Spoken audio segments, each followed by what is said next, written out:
congratulations on this. When I first heard Steven Spielberg was going to make West Side Story, I said, why? It was made. I think that's a natural question. Then when I saw the movie and I did my review and everything, I said, I absolutely know why. And I thought you brought it, kept it in the time, and brought it up to date here in terms of what's going on in the world and the meaning it has now, which is absolutely extraordinary when you look at this. Well, that was part of the reason I wanted to do it again. The other part was just unadulterated love for the original 1957 Broadway musical, which I listened to ad nauseum as a kid, as a 10-year-old when we first got the album. And I had memorized every song, and it was my favorite musical. And today, it still is my favorite musical. I think that and Porgy and Bess are the two greatest American operas that ever written. And the leap of faith. And the danger was how much I adored the Robert Wise-Durham Robin 61 movie, which I love so much. And that was always what kept me from doing this 15 years ago. That was always worrying me. But when the Times started to, meaning not the New York Times, the era that we live in, started to echo the themes of West Side Story. Love and hate, war and peace, and with no détente. When things started to look really like West Side Story was coming back into the news, especially along the borders, Tony Kushner and I really felt strongly that this was the time to start to mount this production because it would have some relevant meaning today. Yeah, and Tony Kushner, who you've worked with on Munich and Lincoln, obviously, did an exceptional screenplay here in bringing out all of this that, we may not have thought of with the original movie. And the time is right now, 60 years exactly later. It's 60 years exactly. And the thing that Tony did, which I thought was so profound, was that he basically, he made this into a street musical and took as much of the theatricality out of it as was possible. But after all, it is a musical. But it needed to make a deep dive into the realism of the characters, their relationships, and the issues that were dividing the Sharks and the Jets, which was so contemporary. And so the language and Tony Kushner's incredible use of scene study, the incredible use of these very profound moments that he came up with, that's sort of what separated our reimagining of West Side Story from the original 57 musical by these four, great gay Jewish geniuses. Leonard Bernstein, Stephen Sondheim, Arthur Lawrence, and of course Jerome Robbins. And Stephen Sondheim, I saw just a few weeks before he died, he was on Stephen Colbert, and he was going, "Man, it's good. He goes like, I've seen it, and it's so good." And so we had the chance to get this man who, was so integral in creating this in the first place. And what was that like, having him involved here? He was sitting right here every day for 3 weeks, right next to me in the recording studio in New York when we laid all the tracks down of all the performing artists, right? Yeah, it was really intense. Yeah, well, and he is, he really kind of communicated through Steven most of the time. Steven, you're Steven 2. He was Steven 1. I named him. We made a deal, and it was my idea. I said, "You're Steven 1, and I'm Steven 2. Period. That's it." Yeah, but it was really special because he, I don't know, he just he had a way about him. He would just sit there and he would listen, and then he'd say a few things. And I remember the first time I was in the recording studio, he didn't say much. I think he just was watching and looking, and it made me very nervous. And then afterwards, he was just like, where did you come from? And I was like, I'm not sure, but I'm really happy to be here. He was like, that was a really interesting version of the quintet. And I was like, I'm going to take that as a compliment. And I just kept it moving. But everybody had these little moments with him in different ways. I know Rachel's experience with him was really profound. But that's the thing. He was a prolific songwriter, a prolific lyricist who changed the way all of us hear and receive and think and feel in regards to the American musical. And we get to be a part of his legacy, and that is potentially one of the greatest honors of any of our careers in a way. Like it's like it's a real high point. Just saying. Just before the New York premiere, Steve and I during COVID, because I didn't know this before I met him, I discovered that he knows more about motion picture history than me, Scorsese, and Guillermo del Toro put together.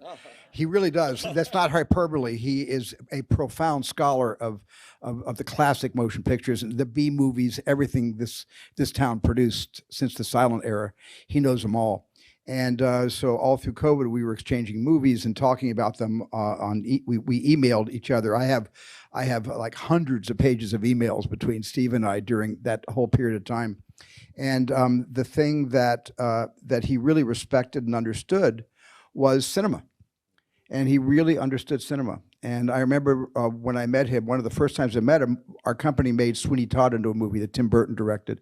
And I met him at the first screening of that. And he loved Tim's version of Sweeney Todd. He was very complimentary. But Steve was always reminding me, I'm not saying I got this idea from Steve, but he always reminded me of that most musicals, the camera is sitting where you're sitting, watching a rectangle. It's so often musicals are staged on a horizontal plane so the dancers and the singers can move left to right, right to left, but the camera either moves with them left to right, right to left, but rarely goes in and becomes involved with them. And when Steve first saw the movie, he was really happy that the camera was dancing along with Justin Peck's choreography.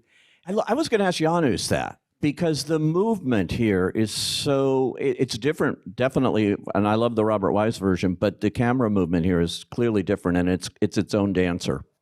Well, we've both attended the rehearsals of the dancers, actors, and it was very clear from very beginning that we have a chance here to introduce another element to this familiar genre, which is be with the actors, be the performance, be with them as they're traveling to the city and as they're performing and dancing, and have a chance to see the facial expressions, because they're not just great dancers, they're also amazing actors. And being able to follow the actors, dancers with the camera and registering the little nuances of the performance was just spectacular. It felt like we're watching a musical, but we are among them. It felt like we are one of the participants in the event rather than just being passive observers. Yeah. That's why you're Janusz Kaminski, because, yeah. Because we have seen many musicals that cut the legs off and do everything here. And by the way, this is Steven Spielberg's first musical. And it took a while, but... It took my wife actually saying to me, you're going to make this, because I have been singing this at home. My kids, I've got videos of my kids actually doing West Side Story when they were 5, 6, 7, 8, 9 years old. They were all doing this on video. And when I started working with Tony on this, and I chickened out 5 times, this terrified me. The idea of making West Side Story again terrified me. And I have to say that Kate was the one that kept the fires burning. She kept the home fires burning, and she kept saying, you could be scared today, but go to work tomorrow. And she was absolutely right. And that's good. Well, good for Kate. Ariana DeBose, what a performance in this. And yeah. And Ariana and I have met over Zoom a few times during the course of this season, and I've said it and I'll repeat it, but this is equivalent, of somebody doing Hamlet, and when you have one of the greatest Hamlets sitting backstage watching your move in the form of Rita Moreno, who's in this movie and is an executive producer. And so that adds to it. And talk about that. And actually your audition, it was interesting with Steven too, about what happened there. Yes. Okay. So first part, Rita. I can't say enough about her grace. I've really been thinking a lot about that, like generational relationships in Hollywood. She made so much space for me, and she very quickly understood my anxieties and validated them. One of the first things she said to me was, "Honey, it's a lot." And it's a true story, and I really appreciated it, because most of my colleagues they weren't having the experience that I was having, but Rita means so much to all of us. So to an extent, yes, but I think the greatest way I can talk about really working with her is in the Doc's drugstore scene, and it's the only real scene that we share. But it's iconic. You see two. Well, she's Valentina in our film, but you're watching, for anyone who knows anything about history, two Anitas in the same space. And she has since said like that was very jarring for her. And I can imagine why. Like for 60 years, it's been her. And I've recently realized like, God, that must have been lonely to be the only one. And so to have the knowledge for me, in my experience, this lived experience of having a woman make space for me to not only work and stand beside her, but thrive beside her. I'm not in front of her. I'm not behind her. Like I am very firmly standing hand in hand with Rita Moreno in the context of our film and in life, in this space in our community. And that is really special. And it's important for people to see that we are two very different types of Latinas, and each one is valid and has space and autonomy.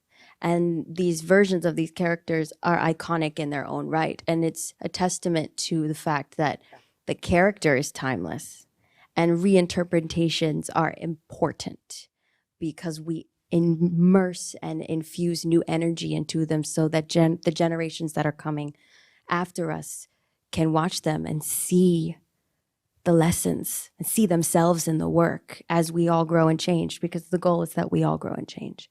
So to have that experience with her has been nothing short of a miracle, because there's another version of the world, but perhaps it didn't go that way. So I am so fortunate to have had that. And I know my colleagues, like we have the greatest stories of story time with Rita Moreno. It's seriously, like I'm telling you, it's a riot. But that's what's great. That's what she gave us. She gave us life force. She gave us possibility. And so that's cool. And auditioning fantastic. for him, Yeah. like, well, I didn't know you were going to be there. So it was kind of a setup. I really didn't. Cindy Tolan called, and I was starring on Broadway at the time. And it was very late. I was doing a show that I did with Paul Tazwell. And I was very tired. I think it was like 11 p.m. And she was like, can you just come to Brooklyn? And I was like, sure. Okay. Yeah, I'll come to Brooklyn. She sent me the sides, and I called her right back, and I was like, please don't make me do these. There's no way I'll be ready. Like there's that old joke in theater, I'll never be ready in time. And that's how I felt. And thank God she had my back, because when I walked in and we got to the moment, I, was like, am I going to do this? Am I going to say, no, sir, please don't make me read for you today? And I was like, yeah, I ate my Wheaties. I'm going to say it. So I did. And thank God he was in a space to hear that. And Cindy really did show up and have my back. God bless her as a casting director.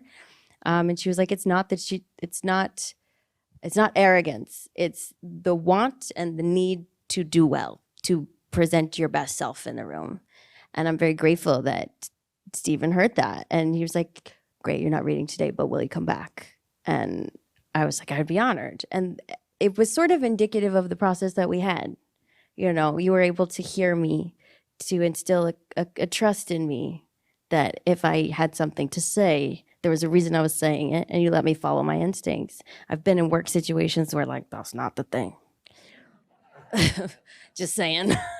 But it's the whole experience is framed for me by that one thing, because it showed me it's possible to work at his level and maintain your humanity and be a collaborative artist. And when you do have that kind of spirit, because I feel like we all probably feel the same way about that, about working with you, it's a miracle. That's what makes this part of the journey in this industry fun.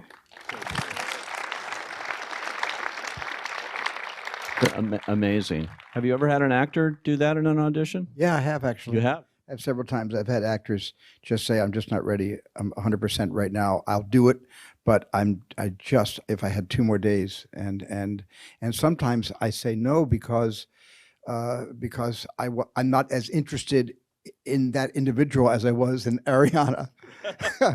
Because Got really lucky, you guys. so when Ariana walked into the room, I couldn't take my eyes off of her, even when she wasn't doing anything but sitting in a corner in the back of the rehearsal hall with a lot of other actors and dancers and a lot of it was like a three-ring circus. You had Justin Peck auditioning dancers to the right. You had his now wife, Patricia Delgado, and Craig, the associate choreographer, working on other dances, preparing them to dance for Justin. And I'm getting ready with my little iPhone to do a few readings in the corner with all this going on, with music playing. There's a accompanist on the stage playing. Yeah, we got a live pianist. We had a live pianist and drums too all the time.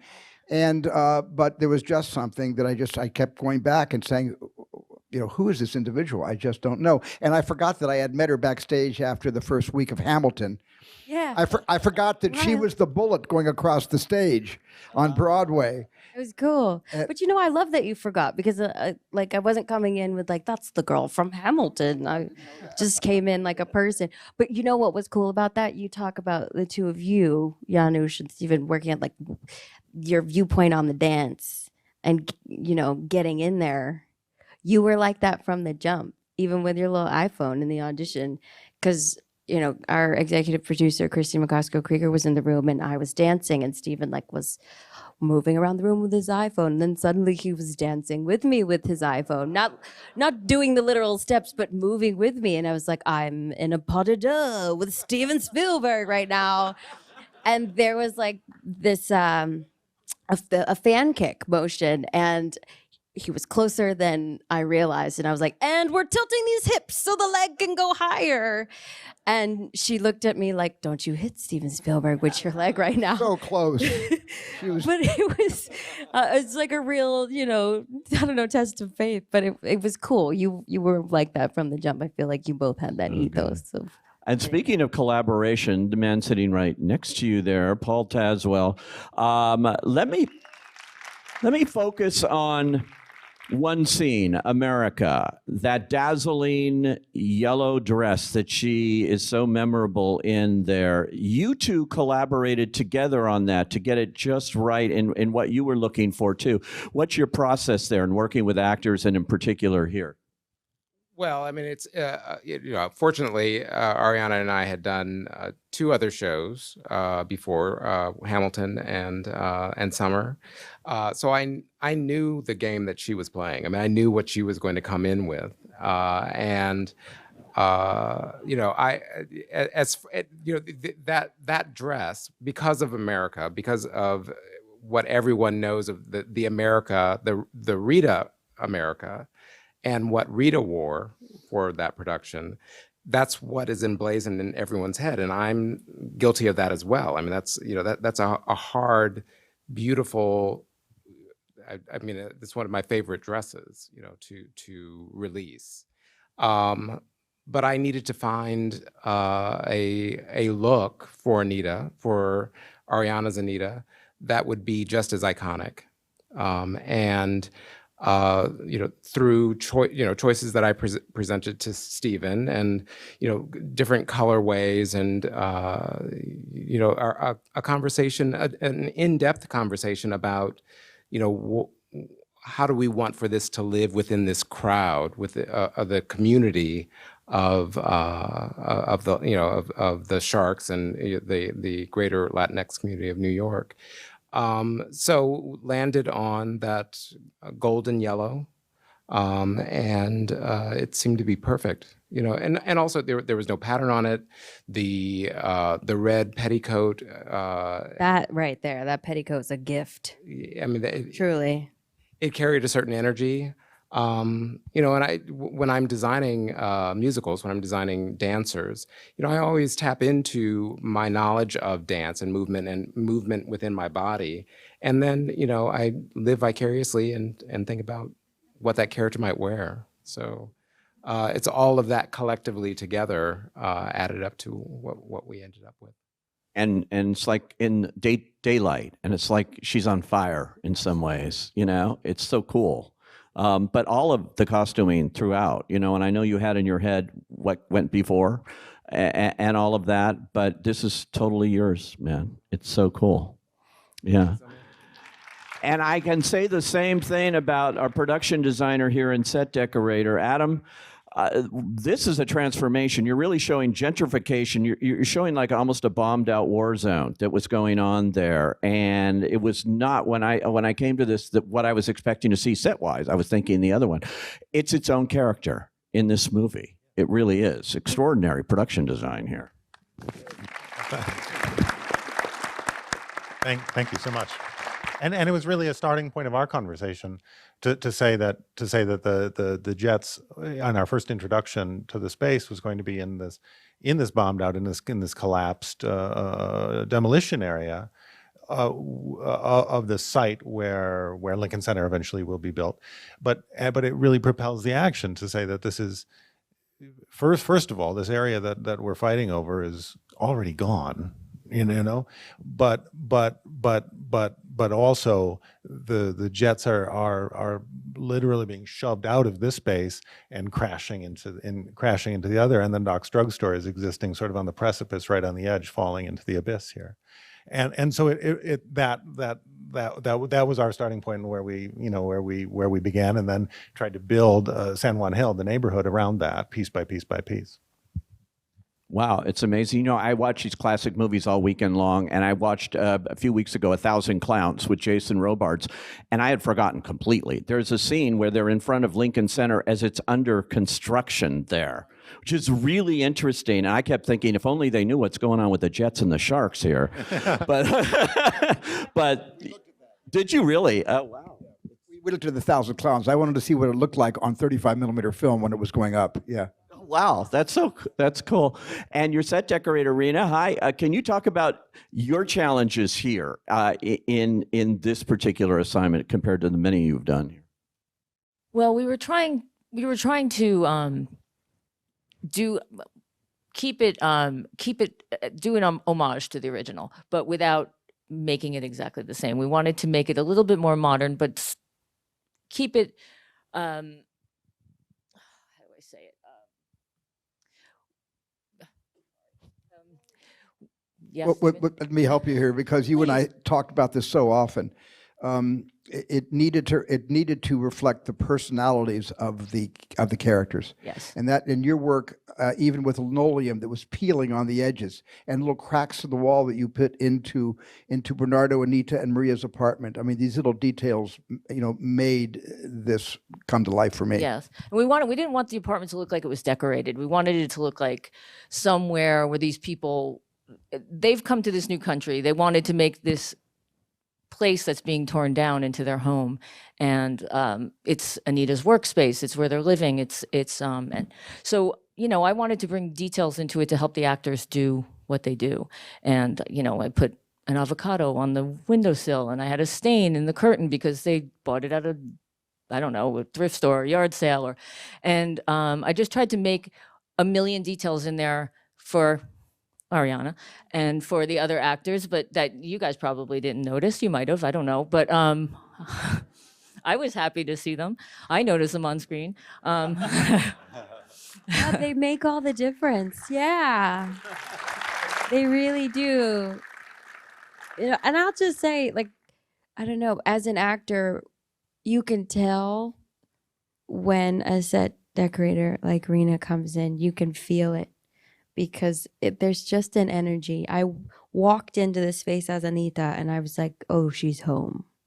There's a film. There was like a dusty film on everything, but there was an energy of pride in everything, because every piece was something that really belonged to these characters. Anita's rosary, the poster of Bernardo on the wall into their bedroom, like sources of pride, there was this took me down. Yeah, I don't know if you noticed it, but we know this. When Anita comes into their apartment after identifying Bernardo's body, there's a cross on the wall. And for me as an actor, walking in and trying to open the door, the lock was sticky, and I was like, that's appropriate too. She can't open the door. I swear you did that on purpose. It was awesome. I did. But That's it? that lock That's one was of her sticky. favorites right there. Yeah. But to know, like, I have these bits that are going to infuse my performance. I walked into that space, and the first thing I can see in my periph is that cross, and she has no faith anymore. It's dead. It was very easy to conjure an emotion because everything was gone. And there's a place setting for the dinner that Yeah. Anita was preparing for Bernardo with the flower at the center flower of the that table. she just set, and that dinner that she never got to have, it all plays into it. All these little pieces, your set, your costumes, these dressings. It's like these characters, and I'll just speak for my colleagues, they weren't created just by us. It's not just about the physical manifestation. It's actually about everybody's contribution to how these characters are brought to life. We couldn't do what we do without each and every one of you. So I haven't said it lately, but thank you so much. The crafts in every way, including sound, which is the Yes. most misunderstood thing there is, and Andy Nelson. And particularly, there's a challenge of getting 1957 New York City in there, and people may go, really, what's that? And there's a lot to that, I think. Absolutely, and Gary Rydstrom, who's a sound designer and handled all the sound effects side, I mean, he found some brilliant stuff. I mean, there was a lot of stuff obviously recorded on set. Todd Maitland, the mixer on set, did a spectacular job. And just weaving all those things together. And then from the music side, we had Sean Murphy recording the orchestra in New York, the New York Philharmonic. Never sounded better. Under Gustavo Dudamel conducting. It was just a dream. I mean, for me, now you see all these people here, all in production, but I get Steven on my own in post. So we have quality time because we play with music and we just play with sound effects, and it was a dream. I mean, the vocals, the balancing of in musicals in general, it's very hard to get the transitions into song, but because of Tony Kushner's screenplay and Steven's directing, we had these wonderful areas where we could build up the sounds of the city and the sounds inside the apartment, and it would just slowly transition into song, which is unique. I actually handled the vocals in a different way where I made them sound exactly as if it was the spoken word, so that you never left the reality of that scene when the music came in. And of course, being a musical, we could play the music full tilt, front and center. And in this room tonight that you're in, I was trying to create, this room actually plays the soundtrack really beautifully, because I was able to spin the music all around, and I hope you noticed that, because I just wanted you to feel right from the very first whistle, which Steven and I spent a long time on, just to get the sense that you're almost in live theater at that time. And so, yeah, it was a treat. There's an interesting detail, which is the scene where Tony's going to take Maria on the date on the subway. The actual subway, when it comes to a stop, you can hear this today in New York City, when it comes to a stop, it plays the first three notes of There's a Place for Us. And that's in the film. We recorded it. Gary Rydstrom recorded the subway stopping, and the subway makes a brake groan, and the groan of the brake is, Exactly right. So go to the Disney Channel or HBO, go down to the scene where they go walk down the stairs to the subway and listen for dun, dun, dun. It's there. That's it. Wow. And speaking of that, it's a wonderful idea, first of all, to have Rita Moreno in this character here, a new character, but also to have her sing somewhere. Yeah, we wanted her to sing somewhere because she sums it all up. It's the first time when Stephen Sondheim saw the movie, he said, really interesting. Of course, he had read the script 16 times, but I think he had forgotten how many times he read the script. And when he saw the film, the first thing he said to me was, I didn't know what was going to happen next, which I thought was a great compliment. But then he said, had I known you were going to have Rita sing it, I would have rewritten the words to put it in the third person. And then we discussed it, and then Steven said, but you know something, in the first person, it's better because she's sort of like Tony's mom, and she's protecting him. She feels in a first person way toward everyone, Anita and everyone. And there's such compassion from her that so he changed his mind. He said, yeah, it does sound right that it's her first person song about everyone who's close to her in the story. I totally got that. I thought it was very poignant just with Doc that she's singing to him too. It gave a whole new meaning to the song in so many ways, which was amazing. One more thing before we go, Janusz, I have to ask you, I loved the look of the film. It's in many ways like 50s and 60s musicals. It is true to that style too. A more glossy look in some ways too, which really works here too. I agree. I answered it for you. And look, it is very hard to do it, right? Because you have to drag the lights with the actors. And she said the costume was really great, but on a couple of occasions, that costume was very, very hard for my lights. Because you have to bring the lights very close to the actors. And because they're so precise in their movement, you could place the camera exactly where it needs to go. You could put the light where it needs to go in order to maintain the lighting continuity through the day. I mean, America, which is a song I sang when I was a little boy in Poland. No, I wasn't. But, it goes through the course of several days.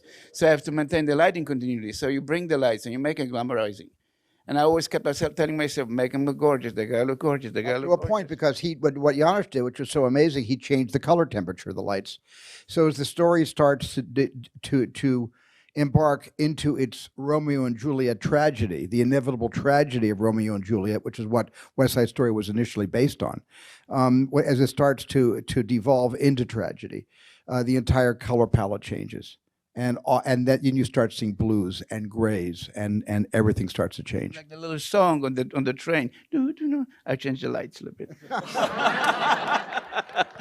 So great. It's great. It was a great experience. Wow. Well, folks, you don't get this every day, huh? Right here. So congratulations to all of you, all the acclaim, the nominations, everything, and best of luck. And I hope you make another musical too. Thank you.